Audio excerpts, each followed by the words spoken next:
Bonjour, bienvenue chers téléspectateurs. Je suis tout à fait ravi de vous retrouver dans cette nouvelle édition de votre émission hebdomadaire Indice, votre fenêtre sur le monde du chiffre, sur le monde de l'économie égyptienne. Justement, je dois vous rappeler qu'aujourd'hui nous allons proposer une question tout à fait intéressante. Pourquoi l'Égypte, l'économie égyptienne résiste-t-elle jusqu'à maintenant à la crise de Covid-19? Donc c'est une question très importante, notamment à la lumière de quelques déclarations faites par Son Excellence la ministre de la Planification égyptienne, Dr Hala Saïd, qui a fait des déclarations au cours d'une conférence de presse tenue récemment. Et la ministre de la Planification a découvert le secret ou les secrets de la résistance de l'économie égyptienne face à la crise du Covid-19 qui a frappé le monde entier cette année de 2020. Et donc, avant de continuer, bien sûr, les déclarations ou avant d'entrer un peu plus dans les détails, nous avons l'honneur et le plaisir d'avoir avec nous à travers la ligne de l'Intv international à partir des Émirats arabes unis, Dr Amr Saleh, l'analyste économique, le conseiller économique de renommée internationale. Monsieur Amr Saleh, vous êtes toujours le bienvenu et bonjour. Bonjour Monsieur Hani, le plaisir est toujours le mien. Oui. Tout d'abord, félicitations pour les victoires ou l'anniversaire de victoires d'octobre. Bien sûr, ce sont des victoires très importantes réalisées par le peuple égyptien, réalisées par l'armée égyptienne contre les occupants israéliens. Justement, nous devons tout de suite entrer dans les détails en ce qui concerne pourquoi l'économie égyptienne résistait-elle jusqu'à maintenant à la crise ou à l'impact imposé par le Covid-19 sur le monde entier.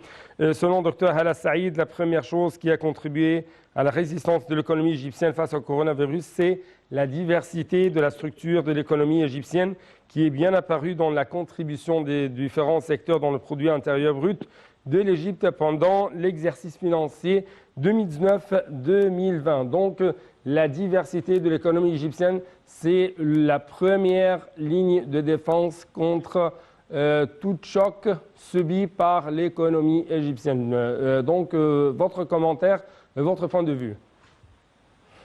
Bon, avant de parler du problème du corona et puis de l'économie égyptienne, des performances de l'économie égyptienne, il faut peut-être jeter la lumière sur les derniers indicateurs de l'économie égyptienne qui sont excellentes. D'ailleurs, la Banque mondiale, le FMI et les institutions internationales avaient énormément indiqué et parlé des dernières performances de l'économie égyptienne, citant que l'Égypte sera l'unique pays au Proche-Orient qui enregistrera un taux de croissance positif. Je répète, l'unique pays au Proche-Orient qui enregistrera un taux de croissance positif aux alentours de 2,5, de 3%, alors que tous les pays du Proche-Orient et de la région MENA entreront dans un cycle négatif de décroissance économique. Et donc avec les réformes qui avaient été entreprises par l'Égypte il y a 4 ans, 5 ans, des réformes très difficiles, nous assistons aujourd'hui, pour revenir à votre question, nous assistons aujourd'hui à une baisse du prix du dollar, à un taux de croissance qui sera aux alentours de 3% après des prévisions à la fin de 2020, des prévisions qui citaient 6,5%, mais donc avec le corona, nous serons aux alentours de 3%, alors que les autres enregistreront des taux négatifs. Donc nous avons un taux de croissance du PIB, nous avons un taux de chômage qui tempête aux alentours de 8-9%, nous avons un taux d'inflation qui est aux alentours de 3-4%, nous avons une décroissance du taux d'inflation mensuel de moins 0,2%. Nous avons des taux d'intérêt qui avaient été baissés par la Banque centrale récemment, il y a quelques jours, et c'est un indicateur de performance économique et de relance des investissements. Et c'est ça l'indicateur qu'il y a beaucoup de confiance de la part des investisseurs étrangers, justement à l'économie égyptienne, n'est-ce pas? Oui, mais quand vous parlez des taux d'intérêt, vous êtes plutôt dans les investissements et le cercle national. Vous êtes sur le plan national, vous parlez des consommateurs, vous parlez des investisseurs locaux, plutôt, qui, au lieu de mettre leur argent de côté dans les banques, jetteraient cet argent, ces sommes, dans l'économie. Et donc, quand vous baissez les intérêts, quand vous avez un taux d'intérêt qui est en baisse, ce qui veut dire que le climat est favorable pour les investisseurs, pour l'investissement local plutôt, à aller vers le marché. Vous avez une balance commerciale qui est en baisse, de moins quelques. Vous avez un compte courant qui est en baisse.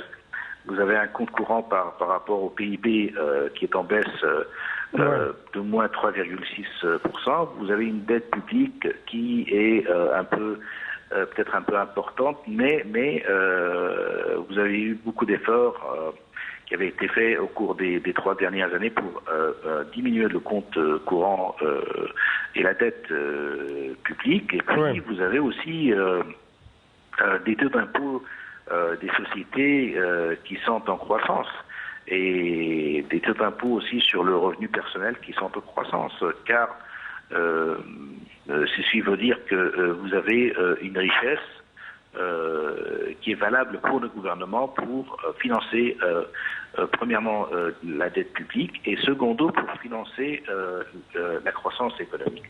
Donc vous avez des prévisions concernant le PIB, les marchés, la main-d'œuvre, les tarifs, l'argent, le commerce international, les impôts. Vous avez des prévisions, je dirais pas prévisions, mais des indicateurs plutôt économiques très favorables aussi, avec, Hani, vous n'avez peut-être pas contrarié, avec une augmentation des exportations égyptiennes et notamment industrielles, qui sont en hausse, et avec aussi, vous parlez des investisseurs étrangers. Oui.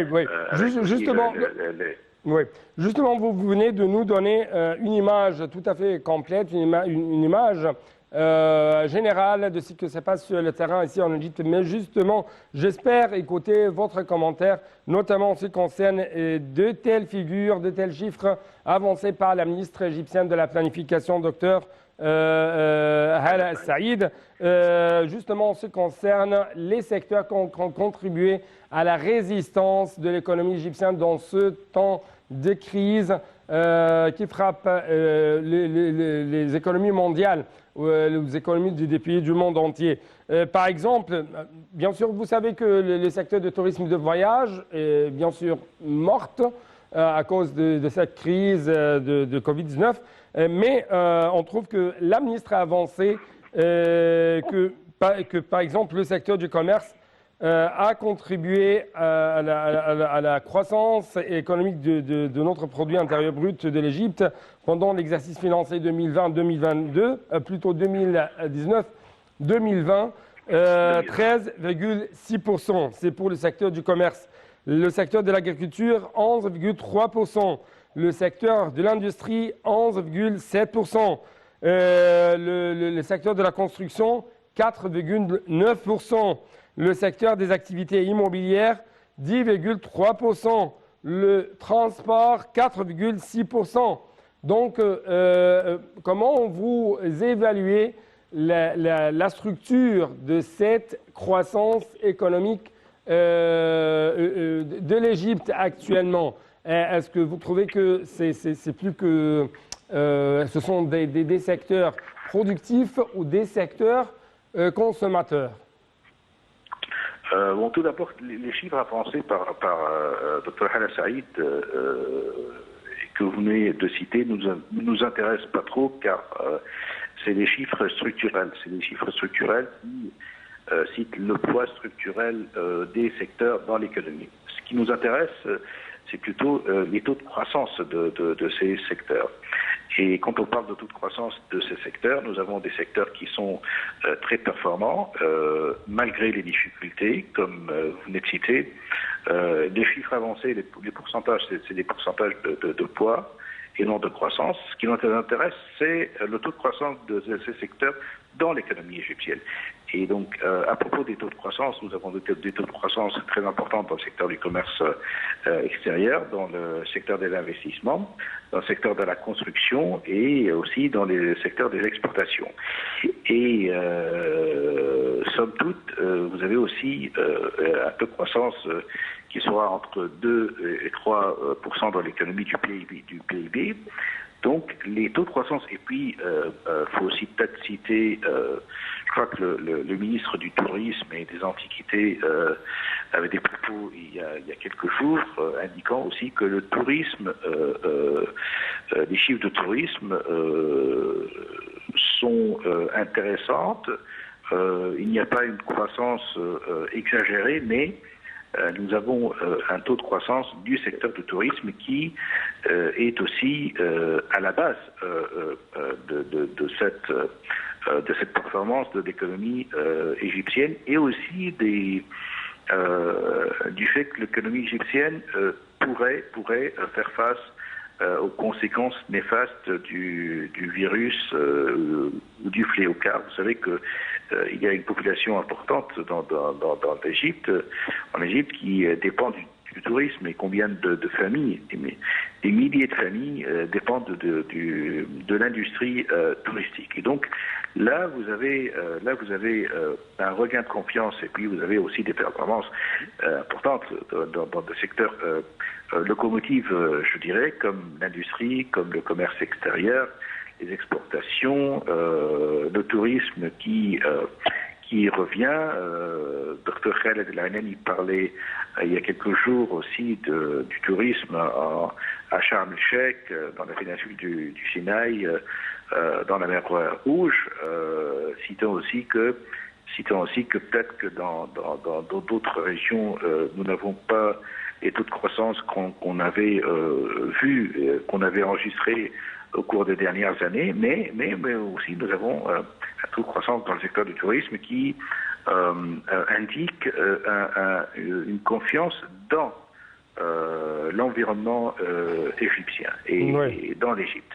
Et donc, pour revenir à votre question, oui, nous avons des indicateurs et des performances importantes dans des secteurs, je dirais, locomotives et importantes en Égypte qui ont fait que les recettes publiques ont augmenté. Et je crois, Annie, que c'est l'un des atouts et l'un des performances importantes de la politique monétaire et fiscale de l'Égypte. Que vous avez réussi à créer cet équilibre fragile entre la politique monétaire et la politique fiscale et atténuer les effets néfastes et négatifs du fléau et en même temps maintenir un taux de croissance et une production dans des secteurs économiques, industriels et commerciaux de l'économie égyptienne. Et ça, c'est une performance qui a fait que la Banque mondiale et le FMI, très récemment, vous n'avez peut-être pas contrarié, mais si mes souvenirs sont bons, la Banque mondiale et le FMI avaient applaudi et avaient parlé de manière très positive des performances de l'économie égyptienne et, je dirais, entre guillemets, de l'expérience égyptienne.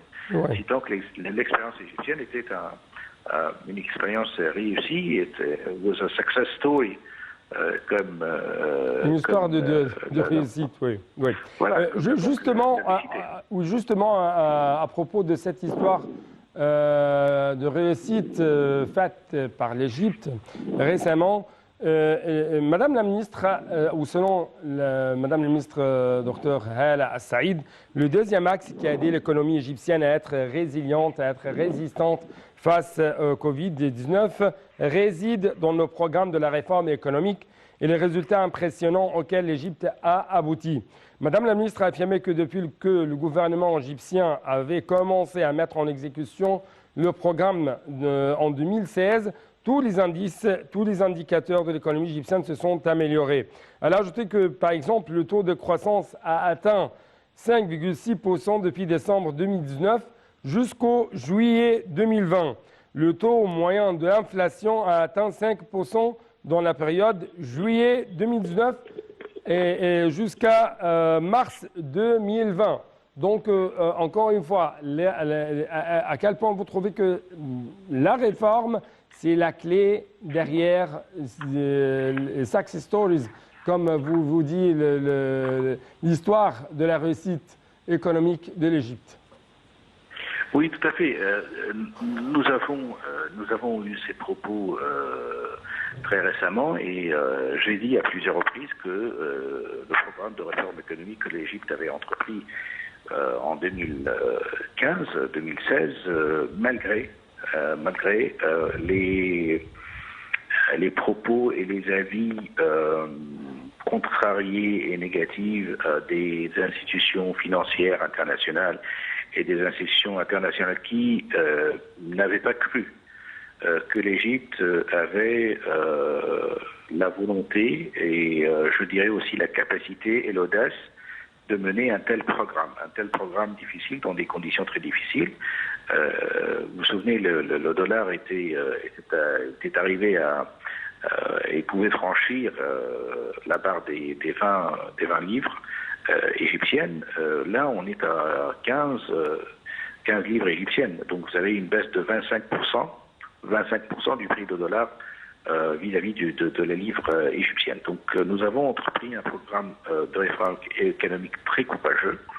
Et vous vous souvenez qu'à l'époque, le président Fattah el-Sisi, à l'époque, au début des réformes, et l'homme sachait très concrètement et très clairement que nous allons franchir une période difficile du point de vue politique et non seulement économique, politique, économique et social, et donc avait appelé les Égyptiens à s'unir derrière ce programme de réforme économique. Et donc après le programme de réforme économique, comme j'avais dit au départ, les performances à la fin très positive. Nous avons une diminution du taux de chômage, une croissance des investissements privés, publics, croissance des taux des exportations. Vous avez une création d'emplois. Nous avons créé à peu près 5 millions d'emplois au cours des dernières années, ce qui est un chiffre impressionnant, mais impressionnant. Ouais, justement, ce qui impressionne beaucoup les milieux d'affaires, les milieux financiers, ce sont les déclarations faites par le gouverneur de la Banque centrale, M. Tariq Amer, qui a dit que la monnaie égyptienne, la livre égyptienne, c'était la seule monnaie au monde entier qui a connu une hausse pendant la crise de Covid-19. D'un taux de 1,4%. Et selon lui encore, la stabilité financière dans l'État a contribué, au fait de rendre la monnaie nationale plus forte pendant cette crise de Covid-19. Donc, votre commentaire, votre analyse? Oui, tout à fait vrai, mais faut aussi savoir, hein, que nous étions partis très loin. Nous étions partis très loin et que nous étions en chute libre, car jamais la livre égyptienne était arrivée à un tel niveau de faiblesse vis-à-vis du dollar. On était arrivé à, comme je disais, on allait franchir la barre. Et d'ailleurs, c'était pas des prévisions, mais c'était je dirais de la propagande contre l'Égypte et la propagande des frères musulmans dans les médias faisait en sorte que donner l'impression au public que nous allons franchir la barre des 20 livres. Et donc on était parti très loin, mais on avait aussi cette pour appeler les choses en termes, nous avons aussi eu cette décidence et cette croyance que nous pouvons faire mieux et que nous avons toujours fait mieux et que nous pouvons. Et c'était le slogan qui avait été lancé par le président Fattah el-Sisi en disant que l'Égypte est un pays, un grand pays et que la population égyptienne est une population grandiose et que nous pouvons, comme nous l'avions déjà fait, nous pouvons le faire encore une fois. Et donc là, le gouverneur de la Banque centrale a totalement raison. Oui, les chiffres et les performances et les indicateurs et les pourcentages montrent que nous avons gagné 25% de la valeur de la livre égyptienne vis-à-vis du dollar ou des devises étrangères grâce tout simplement aux performances de l'économie égyptienne au cours des 5 dernières années. 5 dernières années qui avaient été très difficiles. 5 dernières années où vous partez du point zéro, je dirais. Oui, très difficile. 5 dernières années étaient très difficiles au niveau individuel, au niveau des citoyens. Parce que, comme vous savez, le citoyen paye bien sûr cet coût très amer de la réforme économique égyptienne. Oui, et merci pour cette remarque, car ABC et les premières lignes dans le livre, dans les bouquins d'économie et de réforme économique, cite que s'il n'existe pas une concertation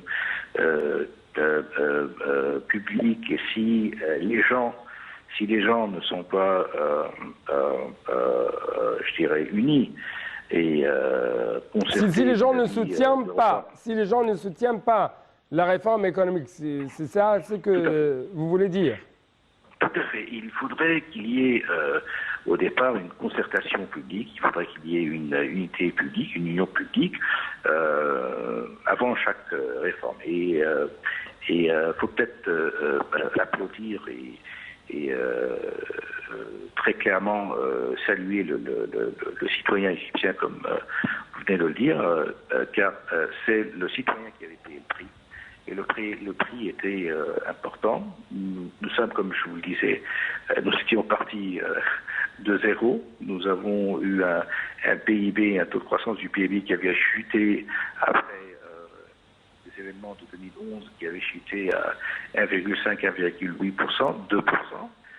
On est reparti jusqu'à 6,5% avec des prévisions qui donnaient des prévisions et des chiffres supérieurs à 7 ou 8% au cours des prochaines années. Donc nous sommes partis très vite et très fort après une chute libre, comme je vous le disais. Et le citoyen avait payé le prix, et d'ailleurs c'est pour cela que, et pour atténuer et diminuer le prix qui avait été payé par le citoyen égyptien, vous vous souvenez, vous n'êtes peut-être pas contrarié, mais vous vous souvenez que le président Fattah el-Sisi avait demandé qu'il y ait un volet social parallèlement au volet économique et au programme de réforme économique. Et d'ailleurs, il y a eu le programme Takaful Karama, des subventions... Dignité, solidarité, oui.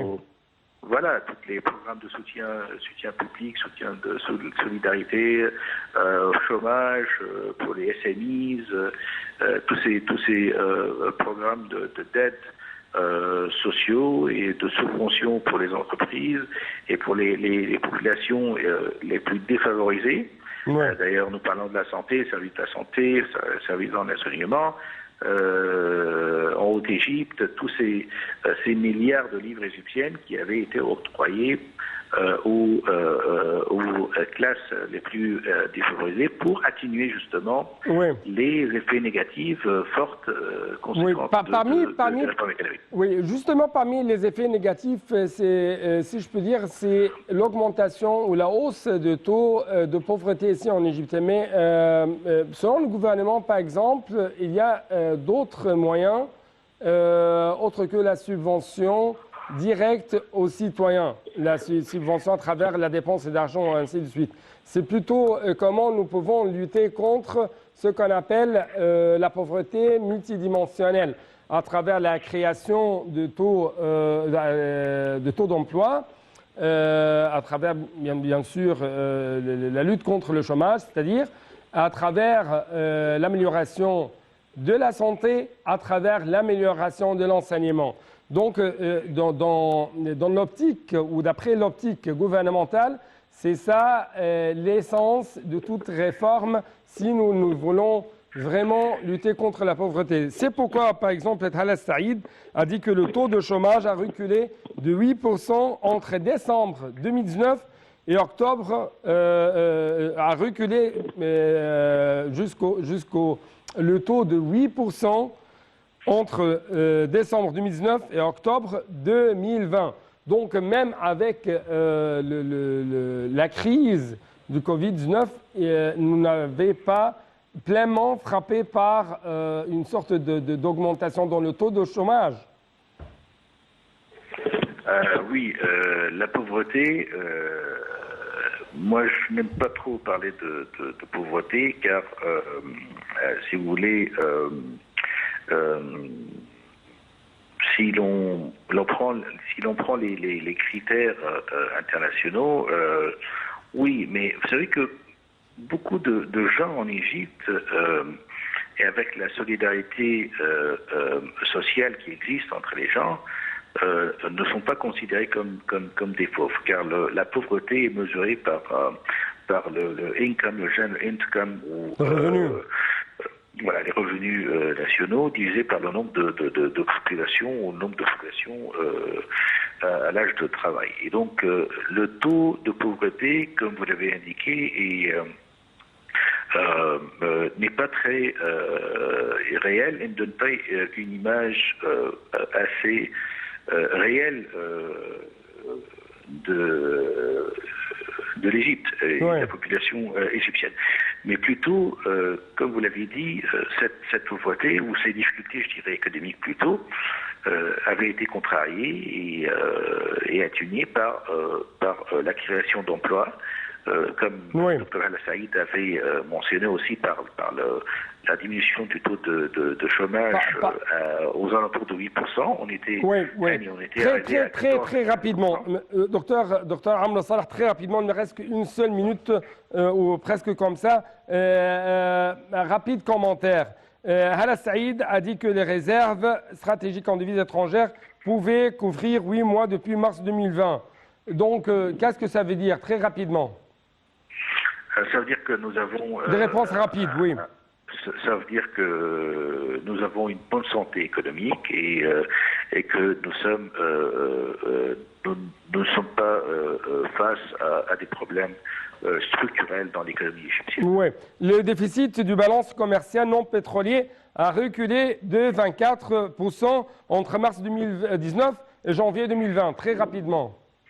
Très rapidement, ça veut dire que vous avez des revenus en croissance. Oui. Le taux net des investissements étrangers a augmenté de 19%. Encore très rapidement, vous avez à toute confiance accru et en croissance dans l'économie égyptienne. Oui. Dernière question, ou dernier indice, le virement des Égyptiens à l'étranger a augmenté de 13% entre la période de décembre 2019 jusqu'à juillet 2020. Ah, ça, c'est très important. C'est très important car vous avez une confiance accrue dans l'économie égyptienne vis-à-vis des gens qui travaillent à l'étranger, malgré, ça c'est très important, malgré la diminution de la monnaie de dollar face à la monnaie égyptienne. Et ça, c'est très important. Oui. Mais, docteur Amr Saleh, je dois vous remercier infiniment pour de telles réponses, pour de telles analyses. Merci beaucoup. Donc, c'était tout pour cette édition, chers téléspectateurs. Bonne suite de nos programmes sur NATV International.